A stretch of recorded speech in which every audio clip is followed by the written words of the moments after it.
Where does your inspiration come from? I spent the afternoon last week at the Natural History Museum in London. It was conceived in 1856 as a cathedral to nature, and it is precisely that. It's a treasure chest of the natural world, home to 80 million specimens from the formation of the solar system all the way through to the present day. It is also one of Britain's most striking landmarks and buildings, and it welcomes millions of visitors a year who come to be inspired by nature and to learn to love and care for it more. I am one of those millions, and I came this time to seek my inspiration from the 2023 Wildlife Photographer of the Year Awards. It's a feast of the world's best nature photography, and 3 hours passed effortlessly as I pored over 100 mind-blowing images, selected from well over 50,000. On my way out, I exited via the main museum hall. This is a huge domed space, and suspended from the vaulted ceiling is a full-size blue whale, and around the side of the hall are large glass boxes housing precious and special specimens. Alongside one of these boxes, I noticed a lady crouched down on her haunches, leaning back against the stone archway, hard at work on her iPad. And I remembered that I had seen her in the line in front of me about 4 hours ago when I'd entered the museum. The expression on her face was one of pure bliss, and I could tell that she was deeply immersed in what she was doing, and that it was bringing her great fulfillment and joy.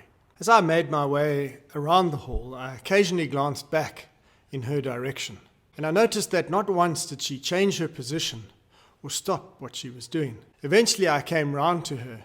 My curiosity got the better of me, and I asked her what she was busy with, at which point she offered to show me her work. On her iPad screen was a perfectly reproduced drawing of the dinosaur in the glass case. She'd captured every proportion and detail of the object in front of her with unbelievable precision and care. It was an astonishing act of concentration and creativity. She told me that she's an architect in a busy practice, and that she helps people to conceive and to design beautiful spaces. But in order to do that consistently, she needs to feel and be inspired. And so, living close by, she comes here from time to time in the afternoons when it's a little quieter to immerse herself, to be alone and to draw. "Do you do anything with the finished work?" I asked her. "Not really," she replied. "I come here for the inspiration. The place, the drawing, the history, the solitude, and being creative provides that. What I do with my work and the product of my work is secondary," she added. Observing this lady on a Thursday afternoon reminded me of something so simple yet so essential. Inspiration adds richness, excitement, and meaning to life. It's a transformative force that ignites imaginative thinking, creativity, motivation, and enthusiasm. Without inspiration, life becomes mundane, dull, and lacking in vitality.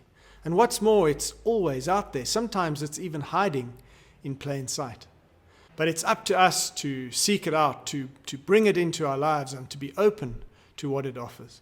We had both come to nature's cathedral that day, seeking inspiration. I'd found it in those amazing photographs. And I needed it too. Those beautiful images gave me energy. They took me outside of my world, and they transported me into the realm of imagination and possibility. And she'd found it too in the drawing and the peace and the solace that her creative practice provided. And so, what about you? Where does your inspiration come from?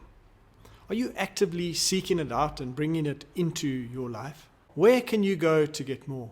And finally, how can you be a source of inspiration to others?